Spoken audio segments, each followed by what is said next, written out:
Hey folks, it's Marvin Cash, the host of The Articulate Fly. On this episode, I'm joined by Al Quattrocchi, or as most folks call him, Al Q. Al shares his experiences growing up in and around New York City and his migration west. We also discuss Al's new book, The Corbina Diaries. It would make a great gift for that hard-to-shop-for angler on your list. But before we get to the interview, just a couple of housekeeping items. If you like the podcast, please tell a friend and please subscribe and leave us a rating and review in the podcatcher of your choice. It really helps us out. And a shout out to this episode's sponsor. This episode's sponsored by our friends at Norvise. Their motto is, tie better flies faster, and they produce the only vise that truly spins. Just in time for the holidays, Tim and Tyler have launched the Legacy C Vise. The Legacy Vise you all know and love in 5 amazing colors. Head over to www.nor-vice.com and check them out. Also, don't forget to check out Norvice's holiday promotions, but don't delay. They disappear on December 14th. Now, on to our interview. Well, Al, welcome to The Articulate Fly. Hey, it's great to be here, Marvin. I'm really looking forward to it. Yeah, me too. And, we have a tradition on The Articulate Fly. We always ask all of our guests to share their earliest fishing memory. Okay, well, what I can remember as far as my earliest fishing memory would be, as a kid, we used to fish for something called snappers. They're baby bluefish. Bluefish kind of go through different stages. They start off as snappers, then they go to tailor bluefish, and then they get bigger as they go. But when they're real little, and that's usually in the beginning of the summer, we used to go and fish for them underneath the bridges in Brooklyn. And there was a place called Jamaica Bay where I kind of grew up, and there was a lot of little bridges and overpasses along the Belt Parkway. We used to go underneath there, and we used to get a net with two pieces of a broomstick on each end, and it had weights at the bottom, and we'd wear our sneakers, and we'd walk in the water, and we'd kind of net our bait. We'd get spearing, and then we would take the spearing, and we'd put a little float, and we cast them out and just watch the float until it goes down. We'd catch a pile of these snappers, and they're really a lot of fun to catch, and they're actually pretty good to eat.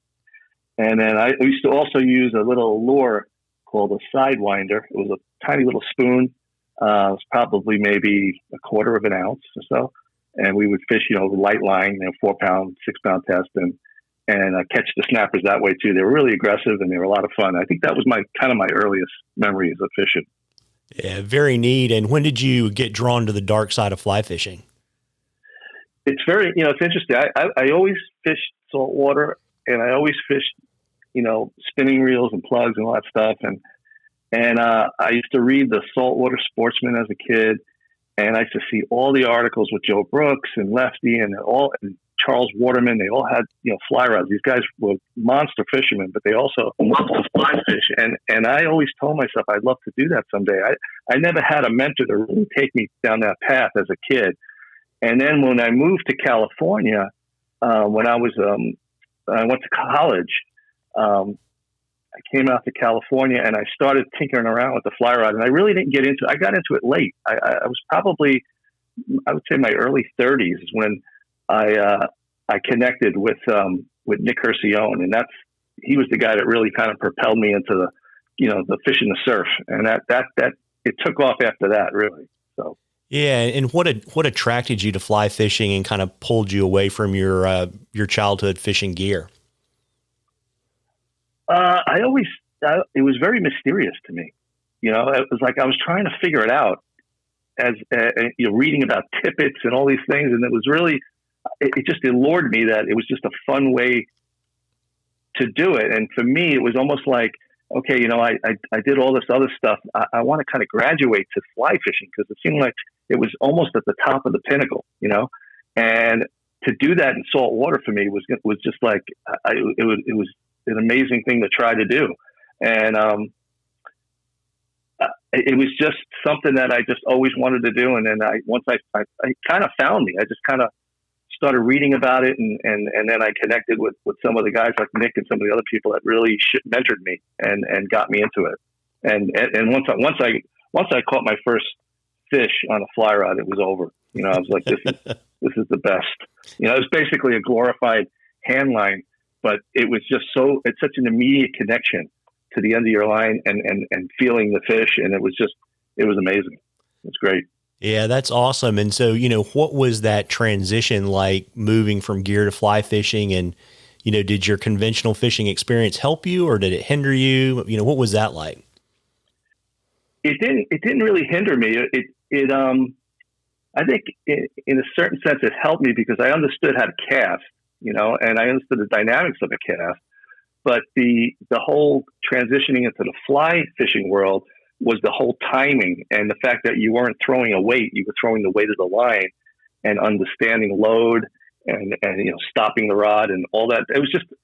I had to reset my mind, but I knew what I had to do.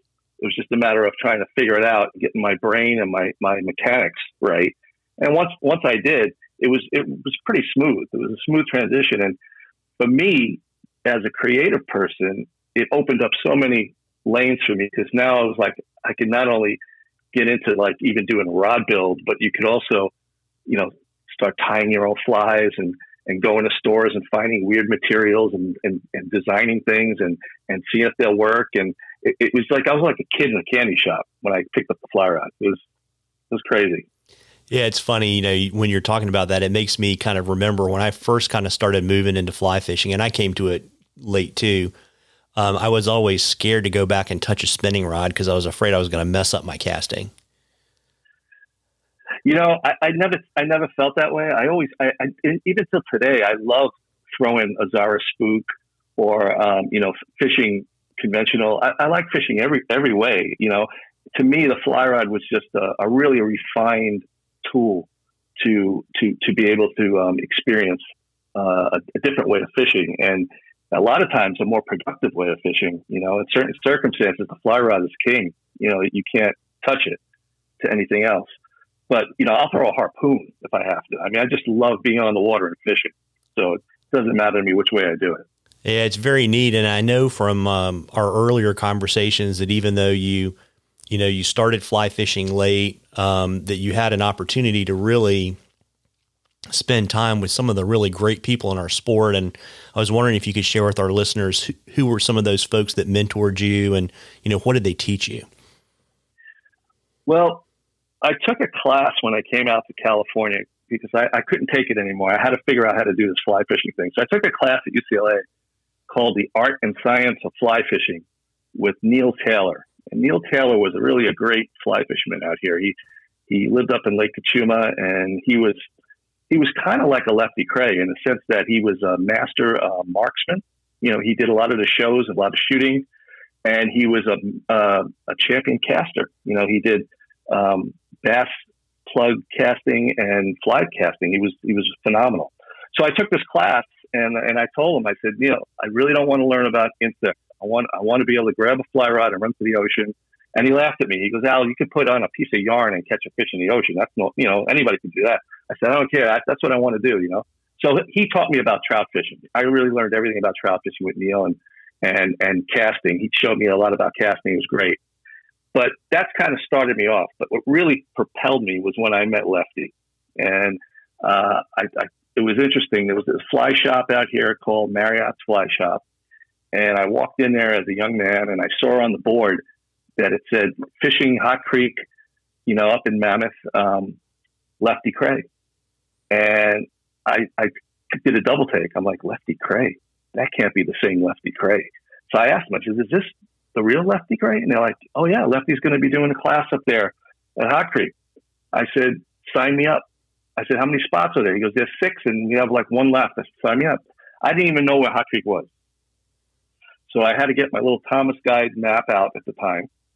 I had my little Volkswagen, and I drove up to the mountains, and I get there and I'm like, where's Lefty? I know he's coming. Where's Lefty?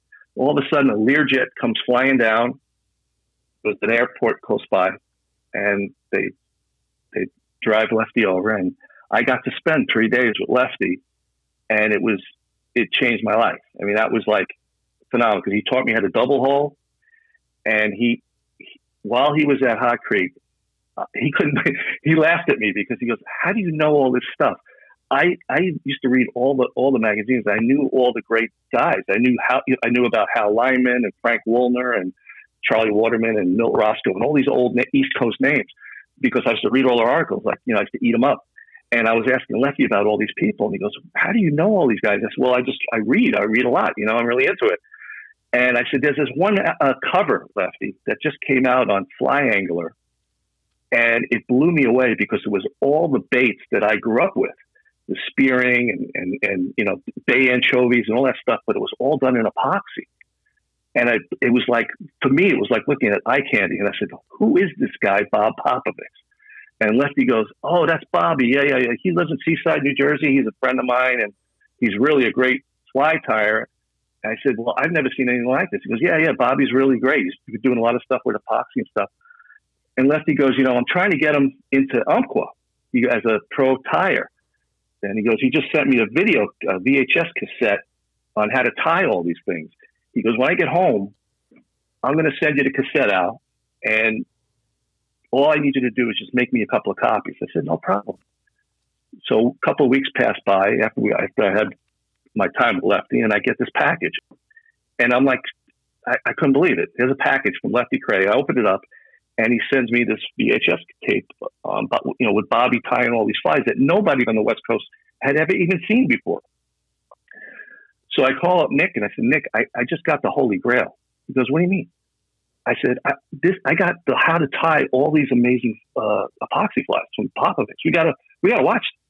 So Nick was a bachelor at the time. He had this like 40-foot television, and he goes, "Come on over, we'll watch it." So we popped in the VHS. We sat down there like two little kids, and we watched it, and we were blown away. And that spring, Nick was actually working for Orvis. We went up to the San Mateo show, and Nick goes, "Come up with me, we'll hang out." And so I went up, and the first day I was walking around, and I got back to his booth around just before lunchtime, and Nicky goes, "Hey, Al, you're not going to believe this," he goes, "but I met your buddy." I said, "Who?" He goes, "I just met Popovich." I said, "Get out of here." He goes, "No." He goes, "We're going to have lunch with him." I said, "Really?" He goes, "Yeah." So we had lunch with Bob Popovich, and that lunch fortified a friendship that lasted for, 30 years. It's like Bobby invited us back east. We started fishing the vineyard. We started hanging out. I started meeting all these people, and everything happened from the moment I met Lefty. It changed my life. That's how important Lefty was to me. And Lefty remained a friend, until his passing days. We used to email and talk to each other all the time. But it's amazing how one person can take somebody and just like a pinball, hit you and you ricochet somewhere else. And I can never say enough about Lefty Kreh. He was always giving of information. He was always generous, and he was one guy in this industry that I could always know I can call and get the right answer. He always helped me out. So yeah, and it's interesting too because you weren't his only pinball, right? I mean, that's exactly right. Right. I mean, he's an incredibly generous guy. Had a chance to spend time with him at fly fishing shows in Virginia. And, it's funny you mentioned that Bob Popovich VHS tape. And I think I know the one you're talking about. It's probably the one where he takes two vices and puts the string across and ties some of his larger patterns. It's the one where his cat walks across the table. If you remember that part. Yeah. I'll have to go back and check. Yeah, it's funny because so Fly Fish TV actually has them, and you can buy them, and so there's some great ones. There's some of Popovich's. There's some of Bob Klauser and Lefty. There's several of those, and it's just awesome. Oh, it's super cool, right? I just think it's just that old guard of the sport, and it's just I think it's super special. Yeah, absolutely. And then we got invited back to now we're on the West Coast, me and Nick, and doing stuff out here, but we got invited back east like in the early 90s, and we got to fish with Paul Dixon and Montauk when he invited all the writers out to Montauk it was like June, and he was trying to show everybody that there was a viable flats fishery for striped bass. This is really early on, and I was like a fly on the wall. I was hanging out with those guys, and everybody was there. I mean, Jose Wahive and Lefty and Jimmy Buffett, and it was insane, and but Flip wasn't there, but the Sea Lion 2 from the Walker's Cay Chronicles was docked there in the Montauk Yacht Club, and John Applenapp and his dad, who I think they I don't know if they were the executive producers of the show. They were all there, and it was just an amazing time to be in fly fishing. And everybody got paired up with a different guide each day. And I remember I got paired up with Joe Blados one day, and Joe was showing me these flies, these crease flies. And I go, "What the hell is that?" And he's like, "Oh, this is one of my crease flies. This is a great fly, and I catch all these fish." I said, "Joe, that's the ugliest thing I've ever seen in my life." And he was laughing, and we started fishing them, and it was slamming fish. And I'm fishing crease flies with Joe Blados. It was like somebody pinched me. Now thinking back, how important that was and how cool that was. But I was very fortunate to be in the right place at the right time and be around some of the best people in the industry and some of the big names. And they really shared a lot with me and upped my learning curve and helped me out. And I've been doing the same ever since. I try to pass knowledge forward. I try to help people out as much as I can. I mean, I feel like I'm indebted to do so. So yeah, that's awesome. That's been my mantra. Yeah. Absolutely. And, so for you and fly tying, did you kind of, take the leap for fly fishing and fly tying at the same time, or did you have to fly fish for a little while before you got called to the Vice? No, I did. I kind of did them hand in hand. I joined a club out here, a South Bay Fly Fishing Club, and they were mostly freshwater guys. And that's how I learned how to tie flies. I was tying woolly buggers and just playing around on the Vice and learning, And then I started to do stuff, for the surf right away because, you could just figure it out. And they always kind of went hand in hand after that. Yeah, very neat. And how long did you tie before? Because I know that Umpqua carries your patterns before you were able to sell some of your patterns professionally. A guy named John Sherman, who's the Sims rep out here, he actually talked Umpqua into doing a surf fly series, and they took a couple of my patterns. And the one that was most popular was the beach bug. That was the one that I sold first. And that did really well for them. It was basically just an attractor pattern, that didn't foul and, fished pretty well out here in the surf. It didn't really look like much. It was sort of like a shrimpy type of pattern. But that pattern got a lot. It's interesting. When you tie something and you throw it out into the world, you never know where it goes or who fishes it or who, does something with it. And I remember once seeing an article in Saltwater Fly Fisherman, some guy in Louisiana caught like a 35-pound redfish on a beach bug. Okay. He just used a little bit of rabbit at the end. And then another experience, which really blew me away, was I hosted a trip once to Christmas Island, and we were waiting in the airport to go to Kiribati. It was a Tuesday. And there was another gentleman from a different group. His name was Steve Horgan, and he was an older man, and he was from Detroit, and he was just talking to a bunch of the guys that were in my group. And all of a sudden, one of my friends said, "Hey, Al, come over here. You got to meet this guy." So I walk over there, and I said, "Hey, how you doing?" He goes, "I'm fine." I go, "Are you going to Christmas Island?" He goes, "Oh yeah. I go every couple of years. I go to Christmas Island." He goes, "I go by myself," and he goes, "I'm a multi-species fisherman." I said, "Really?" He goes, Yeah. I just love to catch different species. And I catch them, I take pictures, and I come back home and I try to figure out what they are, and I make a big list and stuff."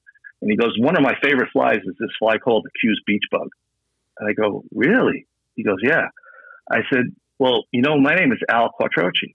And he looked at me and he goes, You're the Q's beach bug guy?" I go, "Yeah, that's my fly." He goes, "Oh my God, can we take a picture?" I said, "Of course." So we took a picture together, and we struck up a friendship, and he sent me all these pictures of these crazy fish that he caught on the Q's beach bug. And what I did was I made a box, a wooden box, fly box, and I had it engraved with a signature, and it said Q's beach bug on it. And I tied him a dozen of them, and I sent it to him, and he was just over the moon. But I would have never known that if I stopped and talked to him about what he was doing and stuff. And it turned out that was his favorite fly. Who knew? Yeah, very cool. And when you design flies, Al, do you try to, do you see sort of an application from gear fishing in your youth, or are you trying to solve a specific fishing problem, or is it a little bit of both of those? It's pretty much all of the above. I mean, I learned a lot from Bob Popovich. He really mentored me in fly tying, and Bobby's approach was always, look at the bait, study the bait, watch how it moves in the water, and try to duplicate it and make it durable and simple. And I try to do that with a lot of the different baits we have out here on the West Coast. And I do very much so talk to a lot of the conventional guys, the guys that throw plugs, because they can do things sometimes we can't as fly fishermen. And I'm always trying to figure out how to accomplish what they accomplish, how they can get something to sink out or walk on top of the water or whatever. And I'm always trying to think outside the box and try to figure out ways to do things that are different. So I definitely like to keep my mind open, and I like to try to see what other people are doing. And sometimes I can improve on it, sometimes I can, and sometimes I can go a completely different direction. But that's the beauty of being creative and having the opportunity to fly tie, because we can do anything we want at the vise, And as long as we understand the materials we're using, there's so many different applications on making things float or making things sink or making things move, and swim and do all sorts of stuff. So it's fun. Yeah, absolutely. Are there some of the kind of next generation of fly tires that you like to follow and kind of see what they're up to? Yeah, I like seeing what Blaine's doing. The Game Changer is kind of a cool idea. I always like looking at there's so many great fly tires out there now, especially and with the social media now, you can have access to so much more than you normally would. But even my friend Trevor with his trouser worm, that he was catching carp and trout on, by just punching little circular punch holes of craft foam and threading them on a string and then making it like a little articulated tail that would float up. I mean, that was, I thought, very ingenious, and we used it out here in California for carp. And I actually use it sometimes for Corbina as like a little red worm, that sits in the sand. So there's lots of ideas out there that you can, kind of incorporate. But I always try to give credit to the people that came before me. I think this is important for young fly tyers is, the only way we move the needle forward in fly fishing is to understand what was behind you. And we've kind of lost that a little bit because everybody kind of changes a color and calls it a new fly and does this and does that. And, we're all kind of guilty of doing similar things to that effect. But you should always try to go back and try to understand the history of the sport and how it evolved. And if there's a certain fly, go back to the originator and say, hey, you know what, this is an application of a fly that, Bob Cloud, it's a Clouser style fly, or, this is a lefty style bait fish, or, because there's only so many things you can do in fly tying. And I always try to give credit to the people that came before me because I'm living off of on their backs, right? On their shoulders. So it's good to do that, I think. Yeah, absolutely. So your book, the Corbina Diaries, I don't know, has it officially been out even a week yet? Yeah, it's a little over a week. A little over a week.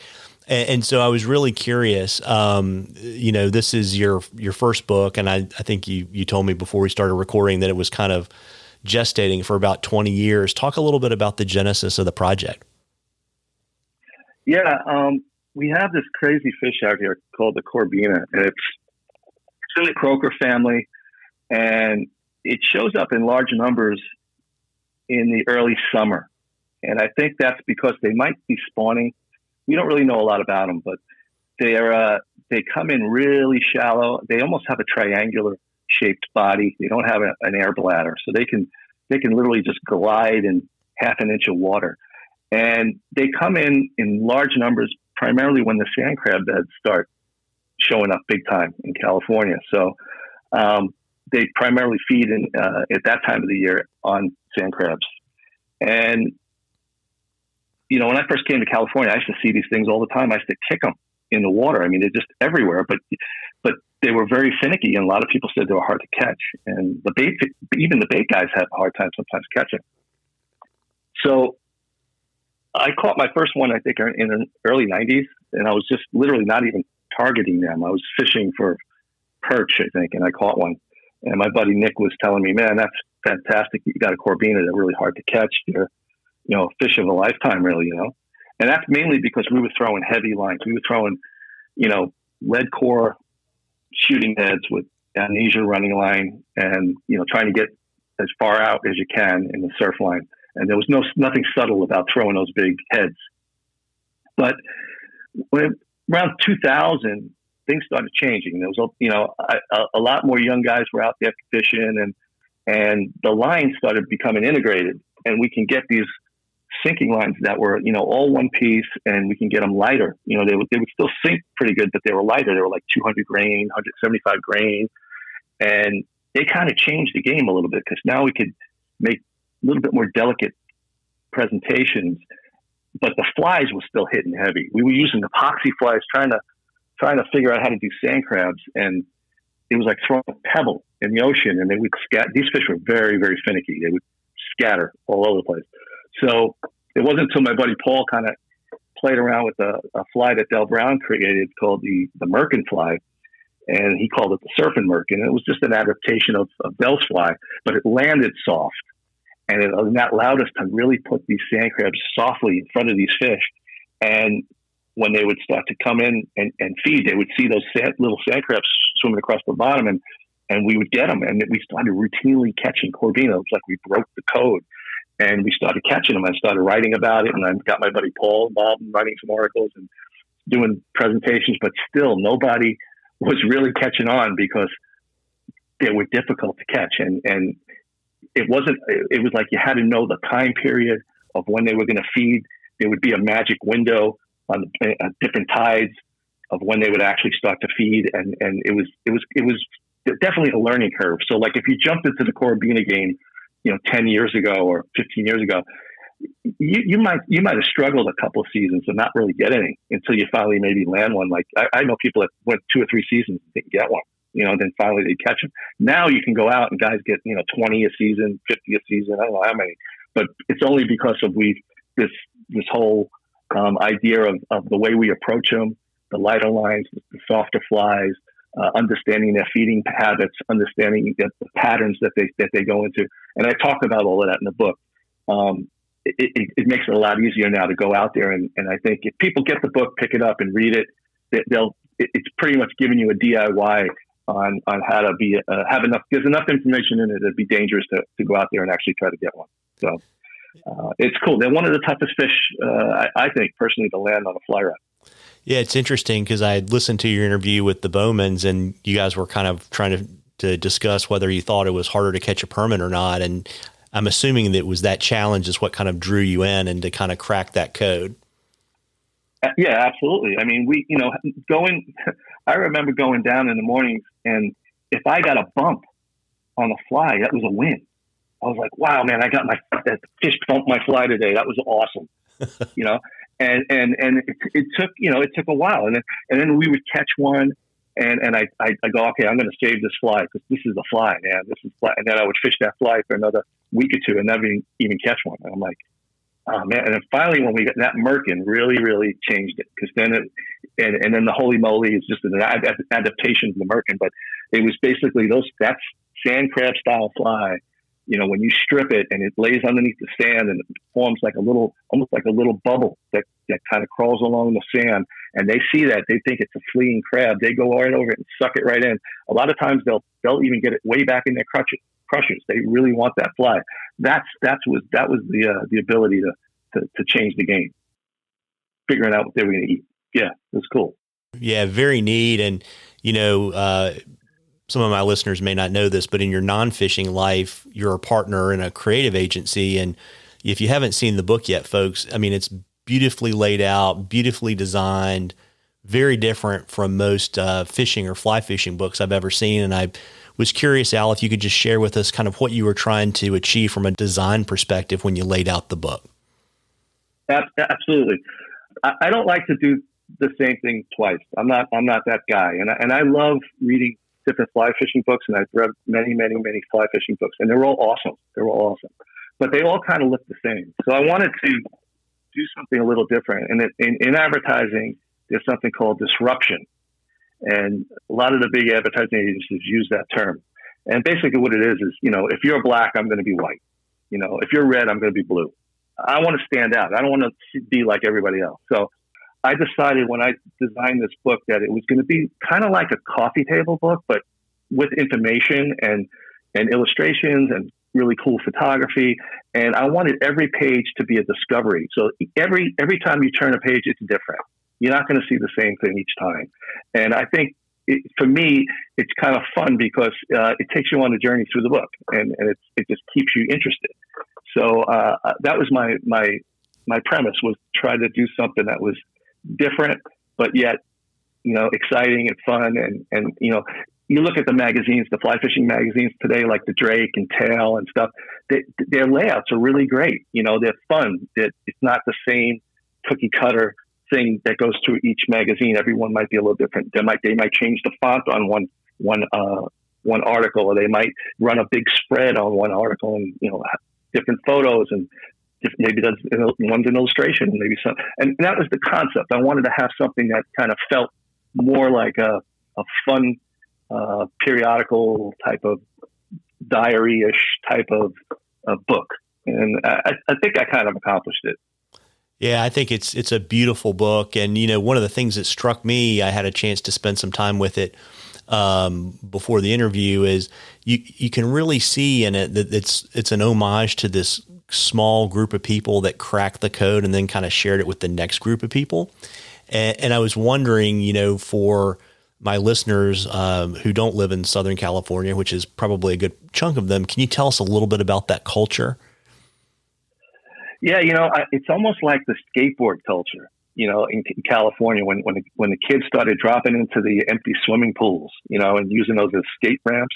I kind of felt we in a certain sense, we kind of doing the same thing. We discovered a really cool fish that was always there, but no one really wanted to try to attempt to catch it with a fly rod, and try to catch them in a way now that it's doable. You know what I mean? It's like we've gotten to the big wave, and we actually got down that wave, So there was a group of guys, probably maybe 10 to a dozen guys that, every year I would see them on the beach, and they were up from, anywhere from Santa Barbara down to San Diego, wherever the fish were, we'd end up all being at the same place, looking at each other like, hey, and we called each other the Corbina Patrol. We just kind of made a funny name for each other. And I started making T-shirts and decals, and we were on some of the different boards. And the boards we were on were mostly spin and conventional boards, And we were showing these spin guys, hey, look at this, we're catching these fish on flies, And they were like, oh man, those Corbina Patrol guys, they got something going on, We kind of created this little culture, and we all learned from each other. Everybody was pretty much open to sharing and talking about stuff and learning about stuff. And we just kind of, we moved it along. We moved that needle over I'd say the course of maybe 10 years. We just really, got it to a point where it got to a point where one of my buddies, John, who's really a good fisherman, and he was literally taking pieces of bamboo, just a crooked piece of bamboo, and putting guides on it and catching Corbina on bamboo rod, like an old bamboo rod. Or I think he even used once those Korean telescopic rods, like an 18-footer or something, and I think he got a Corbina on one of those. We were just trying to do different things on how to catch these fish, just because we were having so much fun. And so that's kind of how it generated, And I just want to a little part of the book in the beginning is really an homage to those buddies of mine that were out there just pounding it and trying to learn from each other, and trying to figure it out. Yeah, very neat. What was the writing and editing experience like for you? It was a little painful, but at the same time, it was good because, I shouldn't say it was good, but, with the COVID lockdown thing, and I had moved my office to my home, so I had all my computer stuff available to me. During the day, I would work, at my company. And then at night, I said to myself, you know what? I have all my stuff. I don't know how many years, 20, 25 years of photography and stuff. I got to really start doing this. If I don't do this now, I'll never get the opportunity to do this, because I've been threatening to write a Corbina book for 15 years. I felt like I've been pregnant for 15 years, and I finally I popped out this kid. And it allowed me to focus. It allowed me to write an outline and ask myself, okay, you know so much about these fish. You've done this for such a long time.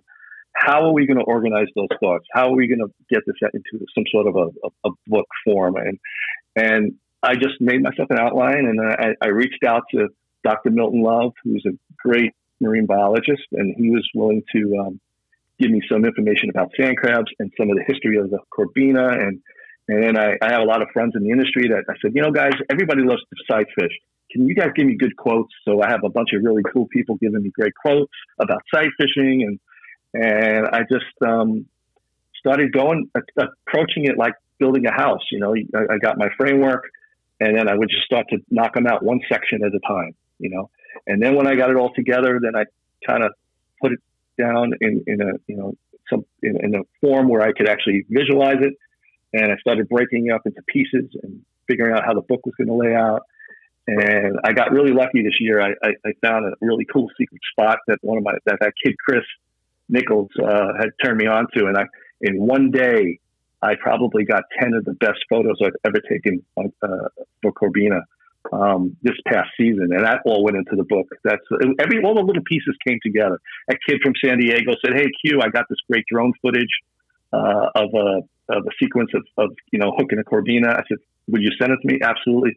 So all these little pieces came together, and everybody, it was really a family collaborative thing. All my friends gave me little bits and pieces, and I was fortunate to be able to, round it all up and put it together and organize it. And then the editing thing, sending it out to friends and family and stuff. Everybody read this and tell me if there's typos. And it was really like it was a homemade thing. It wasn't like I didn't have a publisher that did this for me. I did everything. So it was kind of a cool experience, but it wasn't easy, but I'm glad I did it. And I'm so happy I got the monkey off my back and I got this book. It's a book done because it's been something I've wanted to do for a long time. Yeah, absolutely. And Al, what was the greatest challenge or surprise in the process? Greatest challenge or surprise? Well, being in COVID-19 enabled me to do the book. So that was an unexpected thing. Had we not been in a situation where I had the ability to really focus like that, it probably would have never happened. I'm trying to think of what surprises. Oh yeah, here's a surprise. One of my friends called me and said, "Hey Al, check this out. I just went to a garage sale and I bought all these really cool magazines called Angler Magazine. It was a California fishing magazine from the 70s. And he goes, I just found this really cool article about Nick Curcione wrote about catching his first Corbina. I said, no way. He goes, yeah. I said, can I get that? He goes, yeah. I said, so he gave me the article, and I made a nice copy of it. And I called Nick and I said, Nick, do you remember this magazine? He goes, oh my God, yeah. I said, would you mind if I published this page? He goes, oh, absolutely. So that was a great thing that just came out of nowhere. It was like, serendipity, man. It happened. And so a lot of little things like that happened that made it special. Yeah, very neat. And where can folks find the book? Okay. There's an online store called Love, Love, 2, flyfishmedia.bigcartel.com. That's the store. Or if you go to alquattrocchi.com, it's like my little website. It's linked up at the top, and you spell my last name as Quattrocchi. So you can either go to alquattrocchi.com or you can go to love2flyfishmedia.bigcartel.com, and the book will be there. Yeah, that's awesome. And I'll drop those in the show notes too. Cool. Yeah, absolutely. And Al, you've done a lot in your angling career, and you're certainly not done by any stretch of the imagination, but I was curious, what else you wanted to accomplish in the sport before you hang up the rods? Well, Marvin, I got to tell you something. A couple of years ago, I accomplished what I always wanted to accomplish, and I don't think I could ever beat it. I landed a close to 80-pound rooster fish off the surf in Baja on sight fished on a fly. I don't think I'll ever beat that accomplishment, because for me, catching a fish, sight fishing off the beach is the pinnacle. fly fishing for me personally. And to do that on such a magnificent species,